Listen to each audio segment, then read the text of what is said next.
सबसे बड़ा नरसंहार हुआ था वो भारत में हुआ था, 1984 में हुआ था। उस समय प्रधानमंत्री राजीव गांधी जी थे और मध्य प्रदेश के मुख्यमंत्री अर्जुन सिंह जी थे। और ये नरसंहार भोपाल में हुआ था, जिसको हम भोपाल गैस कांड कहते हैं। हजारों लोग मारे गए, लेकिन कंपनी के मालिक के ऊपर कार्रवाई करने की बजाय संविधान की शपथ लेने वाले राजीव गांधी जी और अर्जुन सिंह जी ने कंपनी के मालिक को बाकायदा एयरपोर्ट तक छुड़वाया, उसको विदेश भागने में मदद किया। FIR हुआ, लेकिन जैसी कार्रवाई करनी चाहिए थी वैसी कार्रवाई नहीं हुई। कुछ लोग कहते हैं 25,000 लोग मारे गए, कुछ लोग कहते हैं 28,000 लोग मारे गए। सड़कों पे लाशें बिछी थी, बच्चों की लाशें, महिलाओं की लाशें, पुरुषों की लाशें, बूढ़ों की लाशें, सबकी लाशें सड़कों पे बिछी हुई, लेकिन हुआ कुछ नहीं। कुछ अखबारों में खबर छपी, कुछ हुआ, बस बात खत्म हो गई। अब वो जो भोपाल गैस कांड हुआ था, उससे जो कचरा बचा हुआ था, बहुत दिन तक वो कचरा पड़ा रहा। फिर हुआ कचरा कैसे जलाया जाए, तो कचरे को जलाने का निर्णय हुआ कि इसको हम, इंदौर भारत का सबसे स्वच्छ शहर है, उसके 15 किलोमीटर की दूरी पे पीतमपुरा में कचरा जलाया जाएगा। पीतमपुरा में फैक्ट्रियां भी हैं, पीतमपुरा के आसपास किसान रहते हैं, पीतमपुरा के आसपास मजदूर रहते हैं। इसके बावजूद पीतमपुरा में जलाने का निर्णय हुआ। चलो जल भी गया।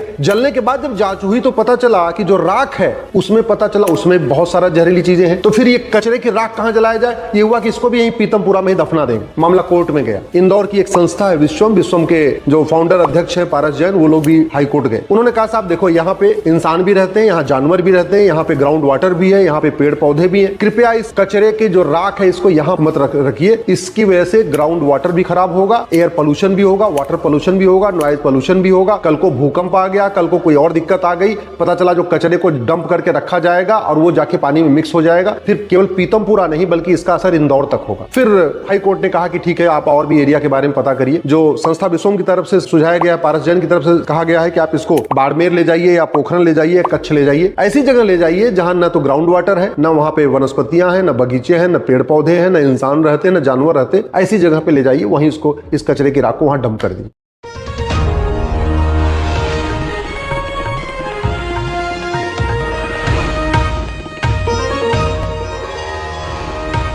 हिरोशिमा और नागासाकी के बाद जो सबसे बड़ा नरसंहार हुआ था वो भारत में हुआ था, 1984 में हुआ था। उस समय प्रधानमंत्री राजीव गांधी जी थे और मध्य प्रदेश के मुख्यमंत्री अर्जुन सिंह जी थे। और ये नरसंहार भोपाल में हुआ था, जिसको हम भोपाल गैस कांड कहते हैं। हजारों लोग मारे गए, लेकिन कंपनी के मालिक के ऊपर कार्रवाई करने की बजाय संविधान की शपथ लेने वाले राजीव गांधी जी और अर्जुन सिंह जी ने कंपनी के मालिक को बाकायदा एयरपोर्ट तक छुड़वाया, उसको विदेश भागने में मदद किया। कार्रवाई के नाम पे केवल लीपापोती हुई। FIR हुआ, लेकिन जैसी कार्रवाई करनी चाहिए थी वैसी कार्रवाई नहीं हुई। चलिए वो तो पुरानी बात हो गई। हाँ, ये अलग बात है, उसमें हजारों की संख्या में लोग, कुछ लोग कहते हैं 25,000 लोग मारे गए, कुछ लोग कहते हैं 28,000 लोग मारे गए। सड़कों पे लाशें बिछी थी, बच्चों की लाशें, महिलाओं की लाशें, पुरुषों की लाशें, बूढ़ों की लाशें, बुजुर्गों की लाशें, सबकी लाशें सड़कों पर बिछी हुई थी, लेकिन हुआ कुछ नहीं। कुछ अखबारों में खबर छपी, कुछ हुआ, कुछ लोगों को पैसा मिल गया, बस बात खत्म हो गई। अब वो जो भोपाल गैस कांड हुआ था, उससे जो कचरा बचा हुआ था, बहुत दिन तक वो कचरा पड़ा रहा। फिर हुआ कचरा कैसे जलाया जाए, तो कचरे को जलाने का निर्णय हुआ कि इसको हम इंदौर के पास पीतमपुरा में जलाएंगे। इंदौर जो भारत का सबसे स्वच्छ शहर है, उसके 15 किलोमीटर की दूरी पे पीतमपुरा में कचरा जलाया जाएगा।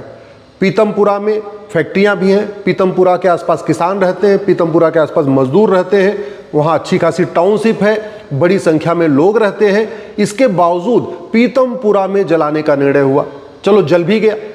जलने के बाद जब जांच हुई तो पता चला कि जो राख है, भोपाल गैस कांड का कचरा जला पीतमपुरा में। पीतमपुरा में जब कचरा जला तो जो कचरे की राख निकली, उसमें पता चला उसमें बहुत सारा जहरीली चीजें हैं, उसमें भी लेड है, बाकी और भी चीजें हैं। तो फिर ये कचरे की राख कहां जलाया जाए, ये हुआ कि इसको भी यहीं पीतमपुरा में ही दफना देंगे। मामला कोर्ट में गया। इंदौर की एक संस्था है विश्वम के जो फाउंडर अध्यक्ष है पारस जैन, वो लोग भी हाई कोर्ट गए। उन्होंने कहा साहब देखो, यहाँ पे इंसान भी रहते हैं, यहाँ जानवर भी रहते हैं, यहाँ पे ग्राउंड वाटर भी है, यहाँ पे पेड़ पौधे भी हैं। कृपया इस कचरे के जो राख है इसको यहाँ मत रखिए, इसकी वजह से ग्राउंड वाटर भी खराब होगा, एयर पोल्यूशन भी होगा, वाटर पोल्यूशन भी होगा, नॉइज पोल्यूशन भी होगा। कल को भूकंप आ गया, कल को कोई और दिक्कत आ गई, पता चला जो कचरे को डंप करके रखा जाएगा और वो जाके पानी में मिक्स हो जाएगा, फिर केवल पीतमपुरा नहीं बल्कि इसका असर इंदौर तक होगा। फिर हाई कोर्ट ने कहा कि ठीक है, आप और भी एरिया के बारे में पता करिए। जो संस्था विश्वम की तरफ से सुझाया गया है, पारस जैन की तरफ से कहा गया है कि आप इसको बाड़मेर ले जाइए या पोखरण ले जाइए, कच्छ ले जाइए, ऐसी जगह ले जाइए जहाँ ना तो ग्राउंड वाटर है, ना वहाँ पे वनस्पतियाँ हैं, ना बगीचे हैं, ना पेड़ पौधे हैं, ना इंसान रहते हैं, ना जानवर रहते। ऐसी जगह पे ले जाइए, वहीं इसको, इस कचरे की राख को वहाँ डंप कर दीजिए। इस पूरे मैटर के बाद एक चीज़ बहुत स्पष्ट हो गई है कि हम आंख बंद करके विदेशियों को अपने देश में कंपनी लगाने देते हैं। कंपनी, हम इस बात से खुश हो जाते हैं कि अमेरिका की कंपनी, ऑस्ट्रेलिया की कंपनी, इंग्लैंड की कंपनी या चीन की कंपनी आके हमारे यहाँ रोजगार दे रही है, हमारे यहाँ कंपनी लगा रही है। शायद हम इस बात को भूल रहे हैं कि जितना हमें लाभ होता है, इससे ज़्यादा लाभ उनको है।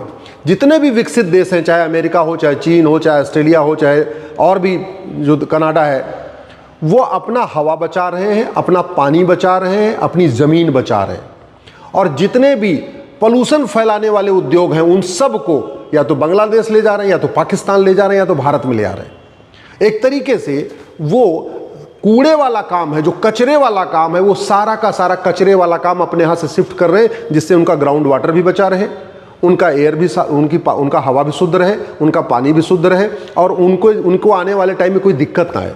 हमारे पास ज़मीन 2% है, इसके बाद भी हमारे देश में कूड़े के ढेर बहुत तेज़ी के साथ बढ़ रहे हैं। हमारे पास पानी मात्र 4% है, इसके बावजूद पानी की ऐसे प्रोडक्ट, ऐसी कंपनियां जो बहुत ज़्यादा पानी यूज़ करती हैं, हम उनको भी भारत में लागू कर रहे हैं। 25 साल के बाद हवा ऐसी हो जाएगी कि दिल्ली में, मुंबई में और बड़े शहरों में रहना मुश्किल हो जाएगा, शहर छोड़ के भागना पड़ेगा। अगर ऐसे ही हमने इन पर कंट्रोल नहीं किया, अगर इसके हमने लिए पॉलिसी नहीं बनाई, एक हमने भारतीय व्यापार संहिता लागू नहीं किया, तो 25 साल के बाद दिल्ली जैसे शहरों में, नोएडा में, गाजियाबाद में, गुड़गांव में, फरीदाबाद में यहाँ का ग्राउंड वाटर खत्म हो जाएगा। न यहाँ हवा बचेगी, न हवा शुद्ध होगी, न यहाँ पानी शुद्ध होगा, यहाँ रहना मुश्किल हो जाएगा। और ये इफेक्ट हमने देखा। जो भोपाल गैस कांड हुआ, उससे हज़ारों की संख्या में विकलांग बच्चे पैदा हुए। जो भोपाल गैस कांड हुआ, उससे हज़ारों की संख्या में लोगों को कैंसर हुआ, और वो समस्या आज तक चली आ रही है। इसके बावजूद भी हमने भारत में एक भारतीय व्यापार संहिता नहीं बनाया। मैं सरकार से मांग कर रहा हूँ कि आप, अच्छा है, विकास होना चाहिए, जीडीपी बढ़नी चाहिए, इकोनॉमी बढ़नी चाहिए, लेकिन इसका प्रॉपर एक भारतीय व्यापार संहिता बनाना चाहिए। और भारतीय व्यापार संहिता में किसी भी फैक्ट्री को लाइसेंस देने के लिए सबसे पहले उसका एयर इम्पैक्ट असेसमेंट करना चाहिए। हम क्या कर रहे हैं, फैक्ट्री का एयर इम्पैक्ट असेसमेंट करते हैं, लेकिन फैक्ट्री के प्रोडक्ट का एयर इम्पैक्ट असेसमेंट नहीं करते। हम फैक्ट्री का वाटर इम्पैक्ट असेसमेंट करते हैं कि फैक्ट्री कितना पानी लेगी, लेकिन फैक्ट्री से जो प्रोडक्ट बन रहा है उससे कितना पानी वेस्टेज होगा, हम उसका इम्पैक्ट असेसमेंट कर ही नहीं रहे। उदाहरण के लिए, हम बाल्टी में नहाते हैं तो 20 लीटर, एक बाल्टी पानी से नहा लेते हैं 20 लीटर पानी से। हम शावर से नहाते हैं तो 100 लीटर पानी लगता है, और हम बाथ टब से नहाते हैं तो 500 लीटर पानी लगता है। अब अगर हम शावर बनाने का लाइसेंस दे रहे हैं और बाथ टब का लाइसेंस दे रहे हैं, और हमारे पास पानी दुनिया का मात्र 4% है, और लोग बड़े शौक से वो एडवांस, एक कतनी एडवांसशिप का निशानी है कि हाँ घर में बाथटब होना चाहिए, शावर होने चाहिए, बिना सोचे समझे लोग शावर लगवाए जा रहे हैं, बाथटब लगवाए जा रहे हैं। नतीजा क्या होगा, 25 साल के बाद हमारे पास अभी 4% पानी है ना, ग्राउंड वाटर एकदम नीचे चला जाएगा, पानी बचेगा नहीं। और पानी बचेगा नहीं, फिर फैक्ट्रियाँ, बाथटब बनाने वाली फैक्ट्री तो माला माल होकर चली जाएगी, शावर बनाने वाली जो बाथ शावर बना रही वो कंपनी तो माला माल होकर चली जाएगी। लेकिन हमारे आम जनता क्या करेगी यहाँ पे, शायद इसका हम असेसमेंट नहीं कर रहे। ऐसे ही लैंड इंपैक्ट असेसमेंट नहीं कर रहे कि फैक्ट्री लगाने के बाद वहां पे लैंड पे क्या इंपैक्ट आएगा, और फैक्ट्री का जो प्रोडक्ट है उसका लैंड पे इंपैक्ट असेसमेंट क्या होगा। मोबाइल बन रहा है, बहुत अच्छी बात है, हम दुनिया में सब ज़्यादा मोबाइल बना रहे हैं, लेकिन कुछ दिन के बाद ये जो मोबाइल का कचरा होगा, जो मोबाइल की बैटरी होगी, जो मोबाइल 3 साल 4 साल के बाद यूज़ करने लायक नहीं बचेगा, ये मोबाइल कहाँ डंप होगा, ये मोबाइल की बैटरी कहाँ डंप होगी, उससे लैंड के ऊपर क्या इंपैक्ट आएगा, इसका हम असेसमेंट नहीं कर रहे। ऐसे ही नॉइज इंपैक्ट असेसमेंट नहीं कर रहे हैं। कंपनी का नॉइज इंपैक्ट असेसमेंट कर रहे हैं, लेकिन कंपनी के प्रोडक्ट का नॉइज इंपैक्ट असेसमेंट नहीं कर रहे हैं। ऐसे बहुत सारे चीज़ें बन रही हैं जो नॉइज फैला रही हैं। लाउड स्पीकर नॉइज फैला रहा है, बड़े बड़े साउंड सिस्टम बन रहे हैं, तो फैक्ट्री भले ने नॉइज पोल्यूशन नहीं कर रही है, लेकिन फैक्ट्री का प्रोडक्ट नॉइज पोल्यूशन कर रहा है। हम कंपनी का लाइसेंस देते समय न सोशल इंपैक्ट असेसमेंट कर रहे हैं, हम कंपनी का लाइसेंस देते समय कल्चरल इंपैक्ट असेसमेंट नहीं कर रहे, हम किसी बिजनेस का लाइसेंस देते समय air impact assessment, water impact assessment, noise impact assessment, land impact assessment, social impact assessment, economic impact assessment, cultural impact assessment कर ही नहीं रहे। तो नतीजा ये हो रहा है कि भारत लगातार धीरे धीरे कूड़े का ढेर बनता जा रहा है, कचरे का ढेर बनता जा रहा है, लोगों का जीवन खतरे में आ रहा है। और इसका सबसे बड़ा तरीका यही है कि आप देख लीजिए 1984 में भोपाल गैस कांड हुआ, कुछ नहीं हुआ, ना कंपनी के मालिकों को कुछ हुआ, ना कंपनी के एम्प्लॉइज़ को कुछ हुआ। हाँ, बेचारे जो गरीब मारे गए थे उनको थोड़ा थोड़ा पैसा मिल गया। जब उसका कचरा जलाना था तो वो भी इंदौर के पास ले आके जला दिया, पीतमपुरा में, जो खुद ही इंडस्ट्रियल एरिया है, जहाँ पे लोग अच्छे खासे लोग रहते हैं, बड़ी संख्या में लोग रहते हैं। भाई जलाना था तो राजस्थान ले जाते, न कच्छ में ले जाते, और स्थानों पर पोखरण में ले जाते, बाड़मेर में ले जाते, जहाँ कोई नहीं, इंसान नहीं रहता, जानवर नहीं रहता, पेड़ पौधे नहीं, वहाँ ले जाते। पीतमपुरा में क्यों जला दिया? और पीतमपुरा में भी जलाया तो राख उसकी भी वहीं डंप करने की कोशिश हुई। ये ठीक नहीं है। ये मैंने आपको एक एग्जाम्पल दिया है, ऐसे हर राज्य में हो रहा है। हर राज्य में सरकारें बिना सोचे समझे केवल जीडीपी बढ़ाने के पर्पज से, केवल इकोनॉमी बढ़ाने के पर्पज से आंख बंद करके लाइसेंस दे रही हैं। आंख बंद करके बिना सोचे समझे जो आ रहा है लाइसेंस मांगने, उसको लाइसेंस देते जा रहे हैं। हम इस बात से खुश हो रहे हैं कि हमारे यहाँ इतनी एफडीआई आ रही है, हम इस बात से खुश हो रहे हैं कि हमारे यहाँ अमेरिका की ये कंपनी आ रही है, चीन की ये कंपनी आ रही है, इस कनाडा की एक फलाने कंपनी आ गई। लेकिन शायद इस बात को समझ ही नहीं पा रहे हैं कि हमसे ज़्यादा चालाक चाइना है, हमसे ज़्यादा चालाक अमेरिका है, हमसे ज़्यादा चालाक जो है कनाडा वाले हैं। वो जानबूझ के air pollution, water pollution, noise pollution, land pollution फैलाने वाली कंपनियों को अपने यहाँ लगाते ही नहीं हैं।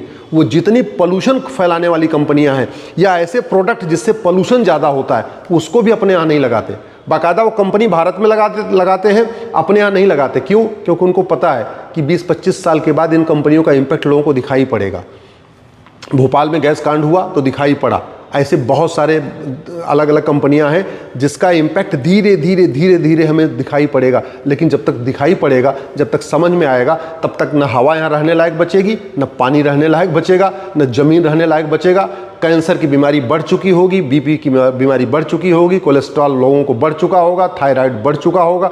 दुनिया में ऐसी कई बीमारियां हैं जो भारत में सबसे ज़्यादा हैं। सबसे ज़्यादा मोटापा भारत में, सबसे ज़्यादा थायराइड भारत में, सबसे ज़्यादा बीपी की बीमारी भी भारत में, सबसे ज़्यादा डायबिटीज़ भारत में। ऐसी दुनिया भर की सबसे ज़्यादा मेंटल स्ट्रेस भारत में बढ़ता जा रहा है। क्यों? क्योंकि एयर, हवा गंदी हो रही है, पानी गंदा हो रहा है, ज़मीन गंदी हो रही है, नॉइज़ पोल्यूशन बढ़ रहा है, जहरीले, हमारा खाद पानी इतना ज़्यादा पड़ रहा है कि हमारा अनाज हमारा जहरीला हो रहा है, हमारा तेल जहरीला हो रहा है, हमारा घी जहरीला हो रहा है। इसलिए मैं सरकार से निवेदन कर रहा हूँ, संविधान के आर्टिकल 19 में आंख बंद करके सबको लाइसेंस मत दीजिए, बल्कि एक भारतीय व्यापार संहिता बनाइए। और कोई भी कंपनी का लाइसेंस देते समय air impact, water impact, noise impact, land impact, social impact, cultural impact, ये सारे इम्पैक्ट असेसमेंट जरूर करिए।